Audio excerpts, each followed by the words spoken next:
Hello students, last जो हमारा video था कल का, उसमें हमने डाइवर्जेंस ऑफ वेक्टर फील्ड को डिस्कस किया था। थोड़ा वीडियो ज़्यादा लंबा नहीं हो जाए इसमें, इसलिए मैंने लास्ट में थोड़ा स्पीड कर दिया था, है ना। क्योंकि और वैसे भी स्पीड इसलिए भी कर दिया था क्योंकि सारा डेरिवेशन ऑलमोस्ट कंप्लीट हो गया था। नॉर्मली मैथमेटिक्स बची हुई थी, उसमें इतना तो आप भी कर सकते हैं। ठीक, कॉन्सेप्ट सारे क्लियर कर दिए थे मैंने, ठीक है। और फिर भी आपको टॉपिक को लेकर कोई इशू हो, स्पीड को लेकर, पिच को लेकर कोई भी इशू हो तो आप बता दिया करो कमेंट सेक्शन में, ठीक है। ओके, तो डाइवर्जेंस ऑफ वेक्टर फील्ड हमने शुरू किया था, तो उसमें हमने सारा डिस्कस कर लिया था, ठीक है। जो डाइवर्जेंस बताना था उसके लिए मुझे फ्लक्स को डिफाइन करना था, ठीक है। फ्लक्स जो है हमारा, उसके लिए मैंने ये जो सरफेसेस हमें दिखाई दे रही हैं क्लोज बॉडी की, उसमें हमने नेट फ्लक्स निकालने के लिए हमने क्या किया था कि हर एक सरफेस, 6 सरफेसेस है, दो के पेयर बनाए थे, यानी कि हर 2 पेयर सरफेसेस से आने वाला जाने वाला फ्लक्स, हर 2 सरफेस से आने, इन 2 से आने वाला जाने वाला और आगे पीछे वाले से आने वाले जाने वाला फ्लक्स निकाला था। तो मेरे पास 3 इक्वेशन आ गई थी, φ1 - φ1 डैश, φ2 - φ2 डैश और φ3 - φ3 डैश। तो इस तरीके से मेरे पास ये तो नेट फ्लक्स आ गया था। टोटल फ्लक्स के लिए क्या किया था, टोटल फ्लक्स के लिए हमने सबको ऐड कर दिया था, ठीक है। और अकॉर्डिंग टू डेफिनेशन हमने वॉल्यूम से डिवाइड कर दिया था, राइट। आज के वीडियो में हम न्यूमेरिकल्स डिस्कस करेंगे। अभी तक हमने जो जो पढ़ा है ना इसमें, उस पर बेसिक जो नॉर्मल न्यूमेरिकल्स हैं जो आए हुए हैं एग्जाम्स में, उनको डिस्कस करेंगे। अब तक के टॉपिक्स के ऊपर बेसिक्स जो हैं, ठीक है। अब जो है देखें, फर्स्ट न्यूमेरिकल देखें आप, फर्स्ट न्यूमेरिकल सुन लें आप, ठीक है। क्या कह रहा है क्वेश्चन, आया हुआ क्वेश्चन है ये 2008 में, ठीक है। तो ध्यान से सुनना मैं क्या बोल रही हूँ, न्यूमेरिकल जो बोल रही हूँ उसको कॉपी पे नोट डाउन कर लिया करो, ठीक है। मैं बोल रही हूँ आपको, यदि u1 u2 u3 लांबिक वक्र रेखीय निर्देशांक है, यानी कि उसने दे दिया कि कर्वी लीनियर कोऑर्डिनेट्स 3 हैं, u1 u2 एंड u3, और हम जानते भी हैं इनको। तो वो यही कह रहा है कि सिद्ध कीजिए, है ना, prove that for a unit vector e1 cap is equals to h2 h3 gradient u2 cross product है ग्रेडियंट u3, ठीक है। ये आपको प्रूव करना है ना। तो if u1 u2 u3 are curvilinear coordinates then prove this expression, right. और ये भी बताना है हमें आगे कि ये जैसे एक्सप्रेशन आया है, same expression will valid for e2 cap and e3 cap, ठीक है। मैं आपको बता दूंगी, आपको पहले आप इसके लिए कर लें सॉल्व, उसके बाद सिमिलरली करके हो जाएंगे वो तो e2 कैप e3 कैप। अच्छा, सिमिलरली करके होने का मतलब ये नहीं है ऐसे ही हो जाता है, वो तो मैं ट्रिक बता देती हूँ याद करने की, अदरवाइज वो होता प्रोसेस से ही है, पर वो प्रोसेस बार बार रिपीट ना हो इसलिए हम सिमिलरली कर देते हैं, ठीक है। हाँ, तो सिमिलरली को ऐसा ना समझे आप कि मन से हो जाता है, ठीक है। देखें, इसको सॉल्व करना है हमें, एक्चुअली प्रूव करना है, प्रूफ देखें इसका। ग्रेडियंट फाई के लिए मैंने आपको एक्सप्रेशन बताया था, हम इसको डिराइव कर चुके हैं। ग्रेडियंट फाई कितना होता है, e1 cap upon h1 del phi upon del u1, अब तक तो याद हो जाना चाहिए आपको। e2 cap upon h2 gradient phi upon gradient u2।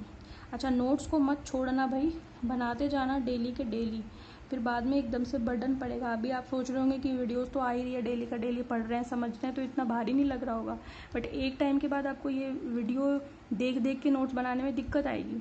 इससे अच्छा ये है कि अभी आपका इंटरेस्ट भी है टॉपिक में, तो हैंड टू हैंड नोट्स बनाते जाएँ अपने यहाँ रोज़ के हिसाब से, तो दिक्कत नहीं आएगी और नोट्स रेडी हो जाएंगे एक टाइम पर, ठीक है। लैंग्वेज इतनी ज़्यादा होती नहीं है, कहीं कहीं होती है, तो मैं बोल देती हूँ वीडियो को पॉज करके आप उसको लिखते जाया करो, ठीक है। तो नोट्स रेडी कर लेना आपने। ग्रेडियंट 5, अब अच्छा देखो, अब मेरा जो क्वेश्चन है जो मुझे प्रूव करना है उसमें ग्रेडियंट 5 तो कहीं है नहीं, उसमें ग्रेडियंट के साथ u2 u3 लगे हुए हैं, और ऑब्वियस सी बात है जब मैं e2 कैप और e3 कैप के लिए प्रूव करूँगी तो कहीं ना कहीं ग्रेडियंट u1 भी आएगा। तो मैं क्या कर रही हूँ, put phi is equals to u1, right. Phi is equals to u1 रखेंगे अपन ऊपर वाली इक्वेशन में, इन अबव इक्वेशन, तो आपको क्या मिलेगा, ग्रेडियंट u1 रख दें आप इसकी जगह, e1 cap upon h1 del u1 upon del u1 plus e2 cap upon h2 del u1 upon del u2 plus e3 cap upon u3, ठीक है, डेल यू वन सॉरी ये हो गया आपका H3, ठीक है, del u one upon del u three, okay, ठीक है। अच्छा अब देखें आप, ये जो इक्वेशन है इसमें 3 टर्म्स हैं जिसमें केवल ये ही टर्म बचेगी। क्यों बचेगी? u1 का u1 के रेस्पेक्ट में डिफरेंशिएशन 1 हो जाएगा, लेकिन u1 का u2 के रेस्पेक्ट में और u1 का u3 के रेस्पेक्ट में डिफरेंशिएशन 0 होगा। तो हम यहाँ में बता देंगे since del u1 upon del u2 is equals to del u1 upon del u3 is equals to 0 होगा। इसलिए मेरी इक्वेशन क्या बच जाएगी? Gradient u1 is equals to e1 cap upon h1। समझ में आ रही है बात आपको? ठीक है, ओके। तो मेरे पास यहाँ से मेरे पास क्या आ जाता है? मेरे पास आ जाता है ग्रेडियंट u1, ग्रेडियंट u1। इसको मैं नंबर डाल देती हूँ, इसको इक्वेशन नंबर 1 डाल दें आप और इसको इक्वेशन नंबर 2 डाल दें, ठीक है। सिमिलरली आप क्या करें, जैसे आपने फाई बराबर u1 रखा है, सेम रिपीट करेंगे प्रोसेस, फाई बराबर u2 रखेंगे और फाई बराबर u3 रखेंगे। तो अब मैं सिमिलरली करके लिख रही हूँ। सिमिलरली अगर मैं रखूँगी if phi is equals to u2, तो पता है आपको क्या मिलेगा? ग्रेडियंट u2 मिलेगा e2 cap upon h2। Obvious सी बात है ना, जब यहाँ पे सारे 1 1 है तो यहाँ पे 2 2 आएंगे। और फाई इज इक्वल्स टू अगर u3 हो जाता है तो आपका ग्रेडियंट u3 कितना आएगा? e3 कैप अपॉन h3 आएगा। ये हो गई इक्वेशन नंबर 3 और ये हो गई इक्वेशन नंबर 4। समझ में आ गई बात? अब मुझे क्या प्रूव करना है उस पर भी नज़र दौड़ा लें आप। मुझे क्रॉस प्रोडक्ट करना है ग्रेडियंट u2 और ग्रेडियंट u3 का, राइट? यानी कि इक्वेशन 3 और इक्वेशन 4 का क्रॉस प्रोडक्ट करना है, ठीक है। Therefore gradient u2 cross gradient u3, ठीक है, वो कैसे निकलेगा? यानी कि e2 cap cross e3 cap और नीचे कितना आ जाएगा? h2 h3, यही तो आएगा। क्रॉस प्रोडक्ट करोगे तो भाई इनमें थोड़ी होएगा cross product, h2 h3 scale factors हैं ये तो। क्रॉस प्रोडक्ट हमेशा वेक्टर क्वांटिटी का होता है भाई, h2 h3 वेक्टर क्वांटिटीज़ नहीं है, ये स्केल फैक्टर्स हैं। और स्केल फैक्टर्स हैं अदिश, ये कांस्टेंट है, ना तो अदिश है ना सदिश है, कांस्टेंट है, ठीक है। तो इनका कोई क्रॉस प्रोडक्ट नहीं होगा, क्रॉस प्रोडक्ट होगा वेक्टर क्वांटिटीज़ का। यानी ये दोनों क्या है? Unit vectors, e2 cap e3 cap unit vectors हैं। और you very well know what is the e2 cap cross e3 cap. क्या होगा भाई? e2 cap cross e3 cap cyclic में करते हो ना आप, ऐसे कर लो, e1 कैप e2 कैप और ये हो गया e3 कैप। e2 से e3 चलोगे तो e1 आएगा, ठीक है। तो ये मेरे पास क्या बन गया? e1 कैप अपॉन h1 हो गया प्रूव। e1 कैप कितना निकल करके आ गया मेरे पास? h1 क्यों, h2 h3 है ना, ठीक है। e2 cap cross e3 cap तो कितना हो गया यहाँ पे बता देना। Since e2 cap cross e3 cap is equals to e1 cap, मैंने रख दिया यहाँ पे। तो मेरे पास e1 कैप कितना आ गया? h2 क्रॉस प्रोडक्ट कर दो ना भाई, क्रॉस मल्टीप्लाई कर दो दोनों को, ठीक है। तो e1 कैप कितना आ गया? h2 h3 gradient u2 cross gradient u3। समझ में आ गई? मुझे यही तो प्रूव करना था। और अगर आप इन दोनों इस पूरे प्रोसेस को रिपीट करें किसके लिए? e2 कैप और e3 कैप के लिए, तो वो भी आपके आ जाएंगे। जैसे e1 कैप के लिए ये आया है, पता है आपको e2 कैप के लिए क्या आएगा? यहाँ पे 2 आ जाएगा, साइक्लिक चलेंगे 1 2 3 चल रहे हैं यहाँ पे, तो वो आएगा 2 3 1, यहाँ पे 2 आएगा h3 h1, ठीक है। अब ये दोनों 2 3 हैं, ये दोनों 2 3 हैं, तो वो आएंगे 3 यहाँ पे आएगा, 1 यहाँ पे आएगा। समझ में आ गई? तो ये पहला मैंने पूरा प्रोसेस अगर आप रिपीट करेंगे तो you can calculate also for e2 cap and e3 cap. समझ में आ रही है बात? तो मैं सिमिलरली लिख देती हूँ आपको, 1 मिनट,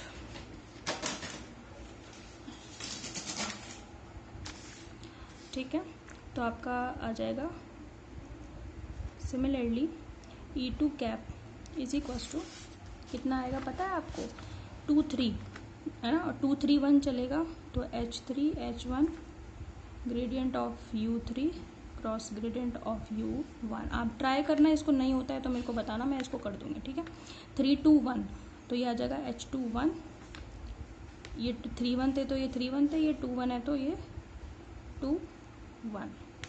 समझ में आ गई बात? तो पेपर में कोई सा भी आ जाए आप कर सकते हैं। पेपर में मान लो ये आ गया तो आपको कुछ नहीं दिक्कत आ गई तो आप क्या करोगे?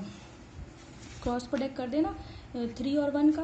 हम तो ऑलरेडी निकाल चुके हैं ना, तीनों इक्वेशन 2 3 और 4 में तीनों निकाल चुके हैं हम। जब आपको E2 कैप चाहिए, जब आपको भाई E2 कैप चाहिए तो आप क्रॉस प्रोडक्ट करना किसका किसका, 3 और 1, मतलब आपको करना पड़ेगा इक्वेशन 4 और इक्वेशन 2 का क्रॉस प्रोडक्ट करोगे वही मिल जाएगा। ठीक है, तो ये तो कॉमन सेंस की बात है, नहीं होता फिर भी तो आप मेरे को बता देना कमेंट सेक्शन में। ओके, तो फर्स्ट न्यूमेरिकल हमारा कंप्लीट है। सेकंड देखें आप, सेकंड क्वेश्चन ही इंपॉर्टेंट है। टॉपिक पढ़ना ज़रूरी है लेकिन कंसेप्ट तभी क्लियर होते हैं जब आप क्वेश्चन कर पाते हैं। ठीक है, तो जब तक आप अप्लाइड क्वेश्चंस नहीं सॉल्व कर पा रहे हैं तो इसका मतलब ये टॉपिक में कमी है भाई, तो टॉपिक को फिर पढ़ना शुरू करें।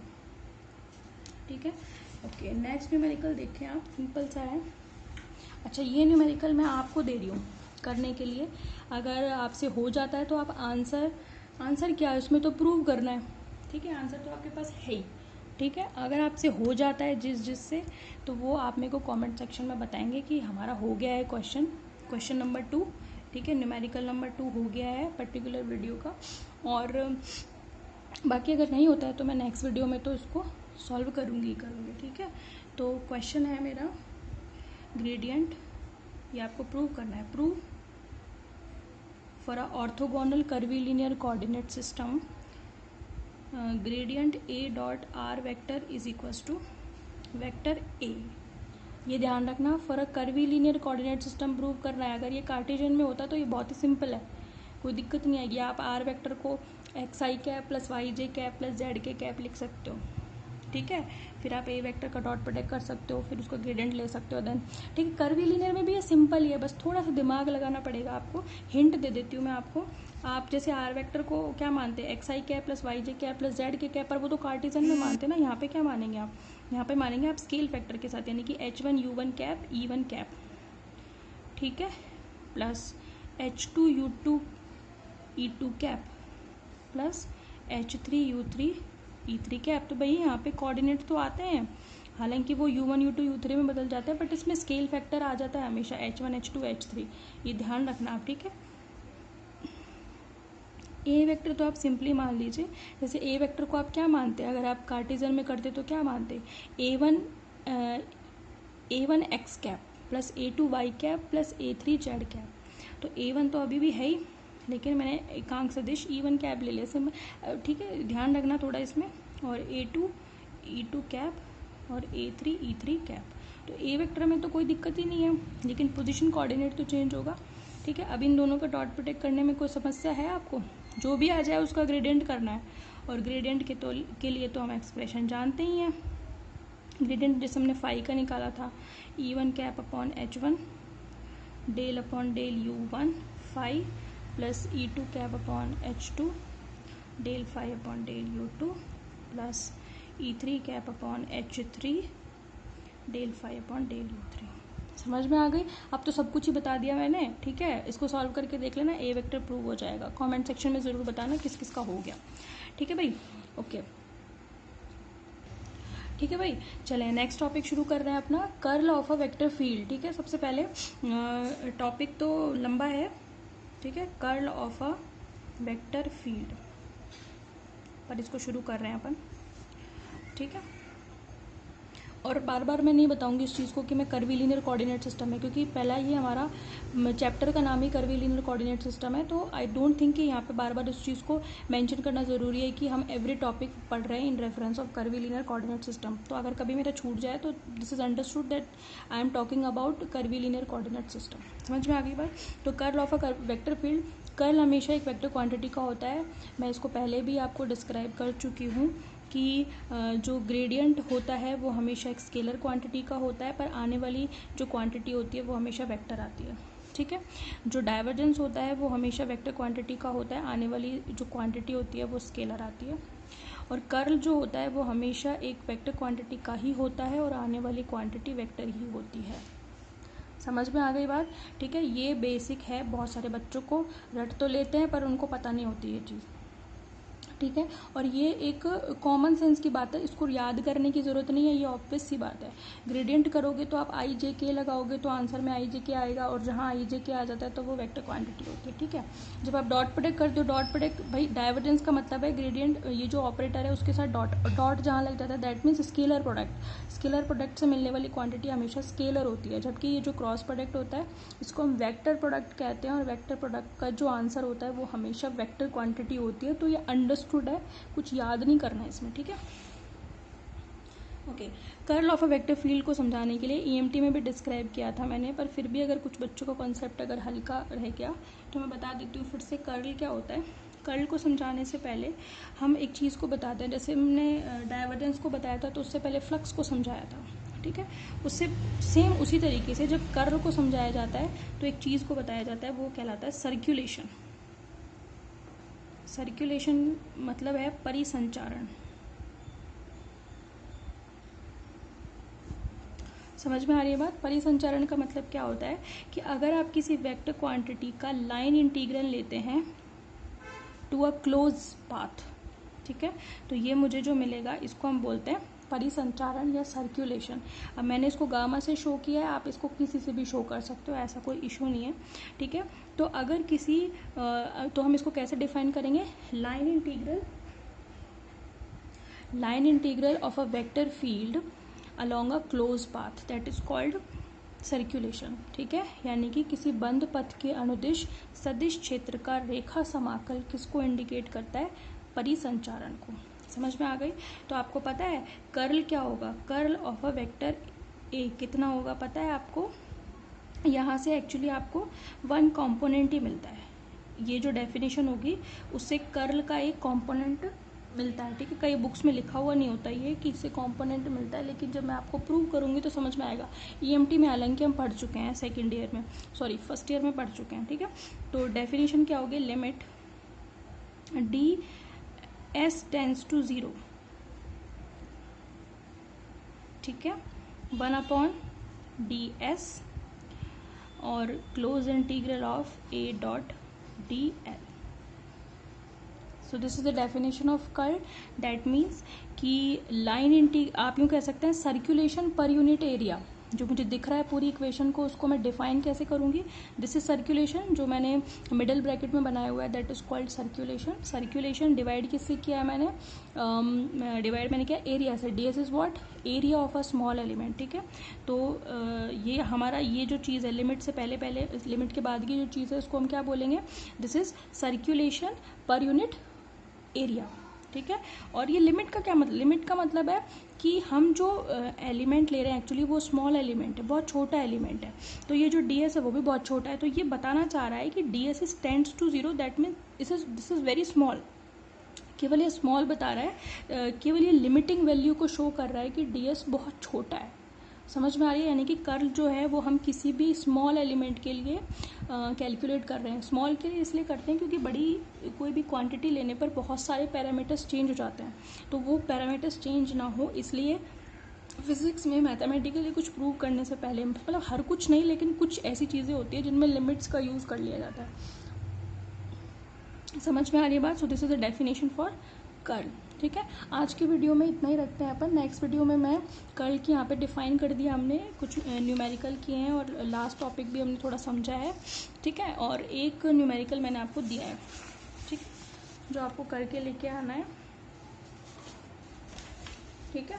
आपको प्रूव करना है कि ए डॉट आर का जो ग्रेडियंट है वो कितना होगा, ठीक है। ये वाला ए डॉट आर का ग्रेडियंट ए वेक्टर होगा, ये आपको प्रूव करना है। मेरे को बताना कमेंट सेक्शन में, कोई इशू हो टॉपिक को लेके तो वो भी बताना आपको, ठीक है। नेक्स्ट वीडियो में हम curl of a vector field के लिए एक्सप्रेशन निकालेंगे इन कर्व लीनियर कोऑर्डिनेट सिस्टम, ठीक है। Thank you.